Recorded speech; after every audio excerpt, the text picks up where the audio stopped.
Ser escolhido por Deus significa ser selecionado para uma missão especial. Frequentemente, esse grupo de pessoas experimenta mais dor e sofrimento do que o cristão comum, o que levanta a questão de por quê. Deve haver uma razão para que as pessoas que Deus escolhe para fazer sua vontade na Terra passem por temporadas difíceis na vida. Neste vídeo, você explorará 3 principais razões pelas quais os escolhidos sofrem mais. Se você é um deles, Deus trará esperança para você hoje. Ele o fortalecerá para permanecer firme até o fim. Preste atenção até o final, pois faremos algumas orações proféticas juntos. Antes de prosseguir com este vídeo, se esta for sua primeira vez neste canal, clique no sino de notificações. Isso permitirá que você receba alertas para mais conteúdos inspiradores deste canal. É uma honra para Deus enviá-lo em certas missões. Deus pode escolhê-lo entre muitos outros para que você seja um vaso através do qual ele alcança o mundo. Romanos 8h30, e aos que predestinou, a esses também chamou, e aos que chamou, a esses também justificou, e aos que justificou, a esses também glorificou. Embora seja um chamado para um grande propósito, também é uma exigência de sacrifício. Você precisa se separar de pessoas e coisas que lhe são queridas. Isso também o expõe a circunstâncias que podem parecer sofrimento. No entanto, você deve saber que tudo isso tem um propósito. Vamos considerar algumas dessas razões. Os escolhidos sofrem mais porque Deus deseja prepará-los totalmente para a jornada à frente. Pense em Jesus, que jejuou por 40 dias e noites. Ele suportou tentações e teve que se separar de seus amigos e familiares para estar sozinho no deserto. Tudo isso o ajudou a ganhar força. Caso contrário, ele não teria sido capaz de suportar a dor da cruz por você. Sim, ele era Deus e tinha todas as habilidades de Deus, mas também estava sujeito às limitações do corpo carnal em que estava. Isso significa que ele também se cansou, ficou frustrado e quase desistiu. Foi necessário passar por aquele rigoroso exercício espiritual para desenvolver resistência contra o que estava por vir. E Davi, em 1 Samuel 16, foi ungido rei, mas não se tornou rei imediatamente. Você pode se perguntar por que Deus não o fez rei de imediato. Deus sabia que a responsabilidade que ele assumiria seria uma grande tarefa. Ele precisava separar Davi para ensiná-lo, treiná-lo e equipá-lo. Davi não tinha um modelo a seguir. Lembre-se de que Saul foi o primeiro rei de Israel, mas falhou com Deus. Por isso, Deus teve que treinar Davi para que ele se tornasse o rei que desejava para seu povo. A Bíblia não menciona Davi como alguém que tinha amigos, e ele também não parecia se dar bem com seus irmãos mais velhos. Ele passava a maior parte do tempo sozinho no campo, cuidando do rebanho de seu pai. Davi dependia de Deus para dar-lhe vitória sobre os animais selvagens que atacavam as ovelhas de seu pai. Ele estudava o comportamento dos leões e aprendia truques para enganá-los e torná-los presas. Cada vez que Davi defendia suas ovelhas contra o leão, ele aprendia melhor como proteger as coisas e o povo de Deus. A Bíblia menciona Davi como um homem de guerra, sábio e prudente em suas decisões. O próximo rei ungido serviu ao rei Saul. Ele nunca se considerou igual ou rival do rei. Ele sempre respondia prontamente sempre que o rei o chamava. Depois de ser ungido, Davi ainda serviu como escudeiro de Saul. Ele tocava a harpa para Saul quando o rei era atormentado por espíritos malignos. Deus não impediu Davi de trabalhar para o rei, mesmo sabendo que ele havia sido escolhido para o trono. Davi continuou lá, servindo a Saul por muito tempo, enquanto ainda cuidava das ovelhas de seu pai. Você poderia pensar que a história de Davi terminaria com Saul reconhecendo Davi como digno de sucedê-lo, afinal, Deus o havia ungido. Mas a unção não fez Saul entregar o trono a Davi. Davi passou grande parte de seu tempo fugindo de Saul, que queria matá-lo. O jovem teve que experimentar a sensação de desamparo. O rei ordenou aos soldados que encontrassem Davi, e assim ele passou de escolhido a fugitivo. Ele se tornou um exilado na terra onde deveria ser líder. Foi assim que ele se encontrou em Adulão, sozinho e desolado, sem direção para sua vida naquele momento. Você poderia pensar que, quando Deus o escolhe, as coisas automaticamente se tornam fáceis. Então, o que dizer de Davi? Seus irmãos não tiveram as mesmas experiências que ele. Eles eram respeitados e reconhecidos na terra, lutaram bravamente com Saul no exército e tinham uma boa vida. Davi, por outro lado, não era considerado nem mesmo em sua própria casa. Ele era um solitário no campo, e suas companhias eram as ovelhas que ele cuidava. Seu irmão Eliabe o desprezava e o chamou de orgulhoso quando ele questionou os filisteus. Ninguém acreditava em Davi, mas ele teve que passar por esse processo por uma razão. Há muitas lições a serem aprendidas com a vida de Davi. A jornada dos escolhidos, no início, é um caminho solitário. Deus não escolhe a todos, ele escolhe apenas alguns, mas os leva por um processo de poda. Tudo o que Davi passou o preparou para ser um rei melhor do que Saul. Ele foi um rei que ouvia a Deus. Sempre que errava, reconhecia seu erro rapidamente e voltava para Deus. Por isso, Deus o chamou de um homem segundo o meu coração. Davi aprendeu a confiar em Deus diante do leão e do urso, e sabia que a armadura de Saul não era sua garantia de vitória contra Golias.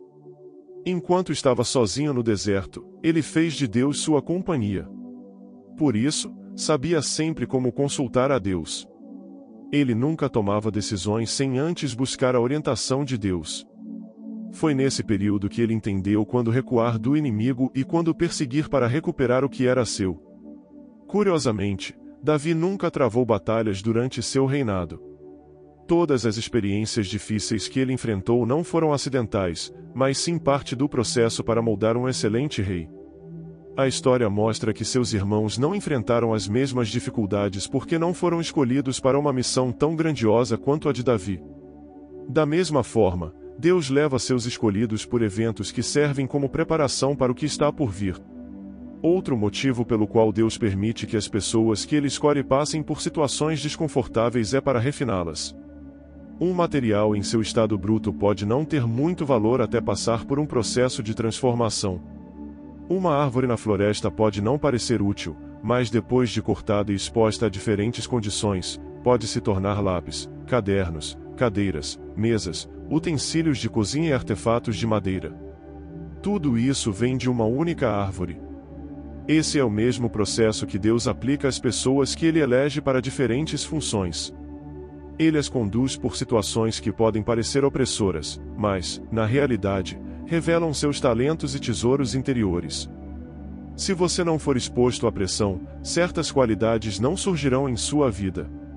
Isso é semelhante ao processo de refino do petróleo bruto. Em diferentes temperaturas, o petróleo produz recursos úteis, como diesel e combustível para carros. É sob intensa pressão e temperatura que se obtém o melhor, não em uma zona de conforto ou em estado bruto.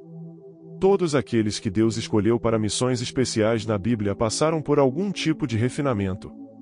Moisés nasceu em uma época em que Faraó havia proibido o nascimento de crianças do sexo masculino entre os hebreus. Para salvá-lo, Moisés foi parar na casa da filha de Faraó, que o criou como filho. Isso foi estratégico. Deus o colocou em um lugar onde ele presenciava o sofrimento do povo hebreu, o que despertou compaixão e o fez entender a importância de sua missão. Foi por isso que Moisés fugiu inicialmente, quando Deus o chamou, mas, mais tarde, não pôde recusar, porque compreendia o sofrimento de seu povo. O processo que ele atravessou o preparou para liderar os filhos de Israel com grande compaixão. Seu amor pelo povo de Deus o levou a passar muitos dias no deserto com Deus, intercedendo não por si mesmo, mas pelos israelitas. É preciso um amor imenso para fazer o que Moisés fez, um amor que não é comum, porque a natureza humana é egoísta. Deus fez Moisés passar por tudo aquilo para que ele pudesse ser um líder melhor para Israel. E José? Ele era o filho favorito de seu pai, e Deus lhe deu muitos sonhos que indicavam uma posição de liderança. Você poderia pensar que o próximo lugar onde ele se encontraria seria o palácio. No entanto, ele passou por uma fase de ciúme e traição de seus irmãos. Eles o jogaram em um poço e o deixaram para morrer. Depois, o venderam como escravo. O pior parecia ter acontecido, Mas o período de refinamento de José ainda não havia terminado. Logo ele se encontrou na casa de Potifar, enfrentando a tentação de pecar.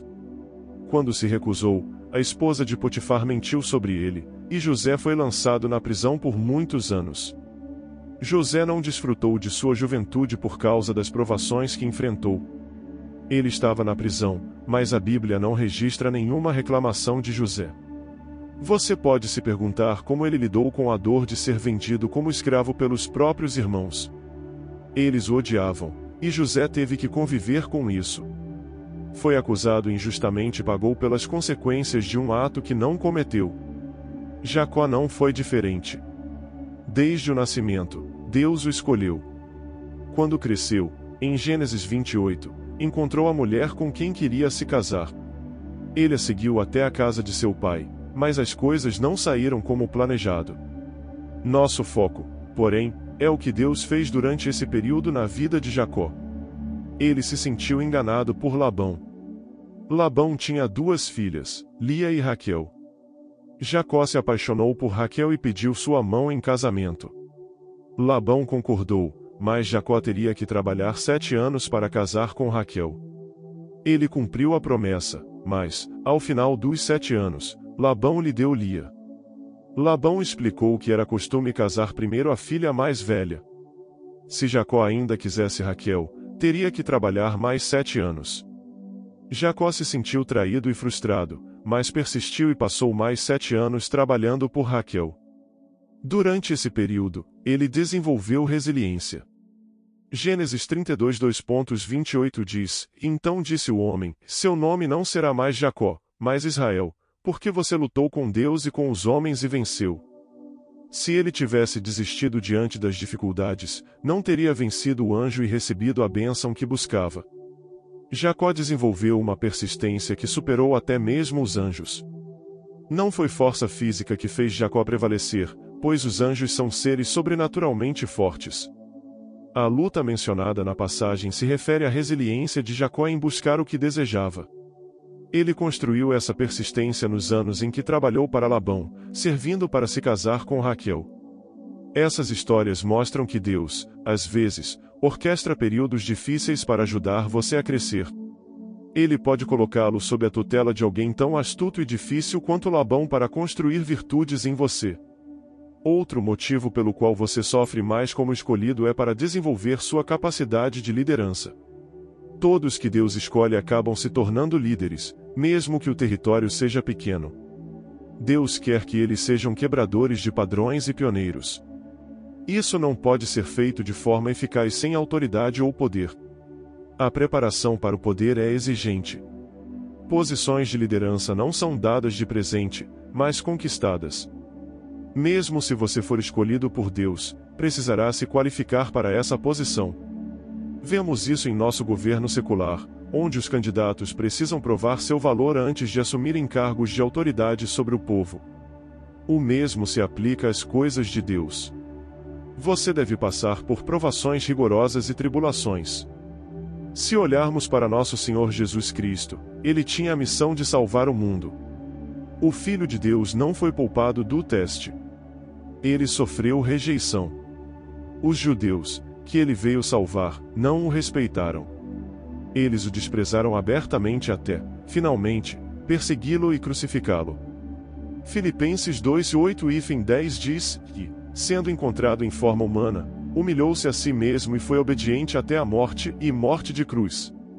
Por isso Deus o exaltou à mais alta posição e lhe deu o nome que está acima de todo nome, para que, ao nome de Jesus, se dobre todo o joelho, nos céus, na terra e debaixo da terra. Deve ter sido difícil para ele passar por esse processo, mas ele superou a prova. Deus lhe deu um nome para validar sua autoridade, e por meio desse nome, você pode agora ordenar a demônios e outras forças que obedeçam. Muitas vezes, Deus permite que provações venham em seu caminho enquanto ele permanece em silêncio, observando cada movimento seu. Ele não faz isso para puni-lo, mas porque esse é o preço que você deve pagar para manifestar seu destino. Outras vezes, você será ridicularizado pelas pessoas, e Deus permanecerá em silêncio. Isso ocorre porque Ele quer que você aprenda a ignorar as vozes externas, assim como Jesus fez. Salmos 35 diz: o choro pode durar uma noite, mas a alegria vem pela manhã. Deus leva todos aqueles em quem Ele coloca um selo através de temporadas difíceis. Embora esses tempos possam ser duros, você deve entender que são necessários. Você não pode funcionar em um futuro para o qual não está plenamente preparado. O processo de construção pode ser desagradável, mas o tornará mais forte e capaz de lidar com qualquer circunstância que surja. Deus pode colocá-lo sob a autoridade de alguém que Ele também ungiu. Muitas vezes, isso não é fácil, pois essa pessoa pode ter falhas de caráter. Outros podem criticá-lo por coisas que não são culpa sua. Algumas pessoas podem ser duras e diretas com você, não importa o quanto você tente agradá-las. Lembre-se de que tudo isso são degraus para o próximo nível. Deus está apenas refinando você através dessas situações. Permaneça firme na fé, não comprometa sua posição e Deus o conduzirá até o fim. Agora, vamos orar. Pai Celestial, eu te louvo por tua bondade e misericórdia. Tem sido tão bom para mim. Tua mão é evidente em minha vida durante toda a minha jornada na terra. Tua proteção me guardou em segurança. Tu me mostraste tua providência. Obrigado por ser um pai amoroso. Obrigado por me escolher. É um privilégio ser comissionado para grandes missões nesta vida. Obrigado por tua presença especial em minha vida. Obrigado por me conceder acesso incomum à tua presença. Tu sempre relevaste minhas falhas e me deste força para andar em teus caminhos, mesmo quando minhas forças falham. A ti seja toda a glória, Senhor. Jesus, eu busco tua ajuda em minha vida hoje. Eu não posso me preparar sozinho para o propósito que tens para mim. Peço que abras meus olhos para o trabalho que estás realizando em minha vida, assim como fizeste com Moisés. Ajuda-me a entender o que sou chamado a fazer, através do auxílio do Espírito Santo. Dá-me a força necessária para passar pelos processos que me prepararão para teus planos. Ensina-me a confiar e perseverar quando a carga for difícil de suportar. Libera sobre mim a sabedoria para saber o que fazer em cada momento. Pai, ajuda-me a maximizar esta temporada. Que através desse processo, minha vida traga glória ao teu nome. Ajuda-me a perseverar.